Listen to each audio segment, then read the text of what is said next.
नमस्कार. आज आपण मिठाईच्या दुकानात महागात महाग भेटणारी मिठाई घरच्या घरी घरच्या साहित्यात बनवणार आहोत. चला मग रेसिपी बघूया. इथे मी गॅसवरती एक कढई ठेवून घेतली. त्यामध्ये 2 चमचे साजूक तूप घातलं. त्यानंतर इथे मी डेसिकेटेड कोकोनट घेतले, म्हणजेच खोबरा पावडर. 2 वाटी खोबरा पावडर घेतलेली आहे. ही आपल्याला भाजून घ्यायची आहे.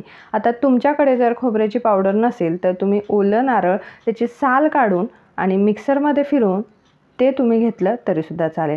ते सुद्धा अशाच पद्धतीने आपल्याला भाजून घ्यायचे, पण अजिबात कलर चेंज करायचं नाही. चांगलं 4 ते 5 मिनटं हे भाजून झाल्यानंतर याचा कलर न चेंज करता भाजून घ्यायचं आहे. तर अशा पद्धतीने आपण 3 ते 4 मिनटं हे खोबऱ्याची पावडर चांगली भाजून घेतली. आता यामध्ये 1 वाटी दूध घालायचे. हे दूध रूम टेम्परेचरवरचं दूध आहे, फक्त गरम करून गार केलेलं दूध आहे. या दुधामध्ये आपल्याला ही खोबऱ्याची पावडर चांगली शिजवून घ्यायची आहे. 3 ते 4 मिनटात तुम्ही बघू शकणार हे खोबरं पुन्हा मोकळं होणार आहे किंवा खोबऱ्याची पावडर मोकळी होणार आहे. हे बघा अशा पद्धतीने. आता यामध्ये आपल्याला 1 वाटी साखर घालायची आहे. साखर तुम्ही तुमच्या आवडीनुसार कमी अधिक करू शकता.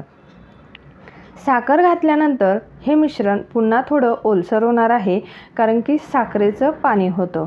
त्यामुळे हे मिश्रण बघा अशा पद्धतीने ओलसर होईल.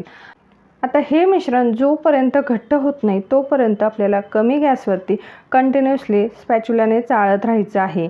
जोपर्यंत स्पॅच्युला चाळायला किंवा हलवायला जड जात नाही तोपर्यंत हे मिश्रण आपल्याला चांगलं गॅसवरती घट्ट व्हायला ठेवायचं आहे.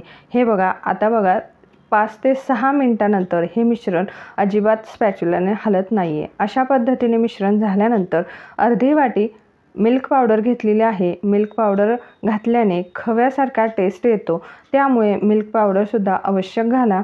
मिल्क पावडर घातल्यानंतर आपल्याला हे मिश्रण लगेचच स्पॅच्युलाने हलवून घ्यायचं आहे, कारण की मिल्क पावडरच्या गाठी होतात, त्यामुळे लगेचच आपल्याला हे मिश्रण हलवून घ्यायचे. मिल्क पावडर घातल्यानंतर हे मिश्रण जास्त वेळ गॅसवरती ठेवायचं नाही. 1 ते 2 मिनटानंतर गॅस बंद करून द्यायचं आणि हे मिश्रण आपल्याला गार करायला ठेवायचं आहे. अशा पद्धतीने आपण हे मिश्रण 10 ते 15 मिनटं हे गार होण्यासाठी ठेवून द्यायचं आहे. ही रेसिपी करताना एकच काळजी घ्यायची, मिश्रण गॅसवरती ठेवून आपण इकडे तिकडे जायचं नाही. खाली मिश्रण लागल्यामुळे कलरसुद्धा चेंज होईल आणि टेस्टसुद्धा चेंज होईल, त्यामुळे आपण स्पॅच्युलाने सारखं हलवत राहायचं आहे.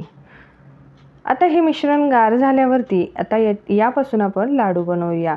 इथे मी 1 चमचा घेतला आहे. त्या चमच्याच्या आकाराने इथे मी लाडू सगळे सारखे यावे यासाठी 1 चमचाभर मिश्रण घेऊन हातावरती अशा पद्धतीने दाबून आणि मग असा गोल आकार देऊन घेणार आहे. हे बघा अशा पद्धतीने थोडंसं दाबून झालं की हातावरती असं गोल फिरवून घ्यायचं आहे. लगेचच हे लाडू वाळले जातात. हाताला थोडंसं तूप लावून घ्यायचे. अशा पद्धतीने लाडू तयार केला गेल्यानंतर इथे मी थोडीशी खोबऱ्याची पावडर राहू दिली. त्यामध्ये आपल्याला अशा पद्धतीने हा लाडू घोळवून घ्यायचा आहे. हे बघा अतिशय सोपे आणि अगदी चविष्ट असे हे लाडू तयार होतात. पुन्हा एकदा एक लाडू बनवून दाखवत आहे. चमचाभर मिश्रण घ्यायचं, हातावरती अशा पद्धतीने दाबून घ्यायचं आणि नंतर दोन्ही हातांनी याला गोल आकार देऊन घ्यायचा आणि पुन्हा खोबरा पावडरमध्ये आपल्याला घोळवून घ्यायचं आहे. तर सगळेच लाडू अशाच पद्धतीने मी बनवून घेत आहे. हे बघा सगळे लाडू बनवून झाले. या प्रमाणात जवळपास 20 ते 22 लाडू तयार झालेले आहेत. तर एकदा तुम्ही ही रेसिपी नक्की ट्राय करा.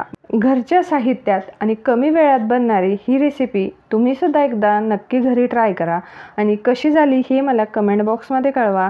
चला मग भेटूया अशाच नवीन रेसिपीसोबत. तोपर्यंत बाय बाय.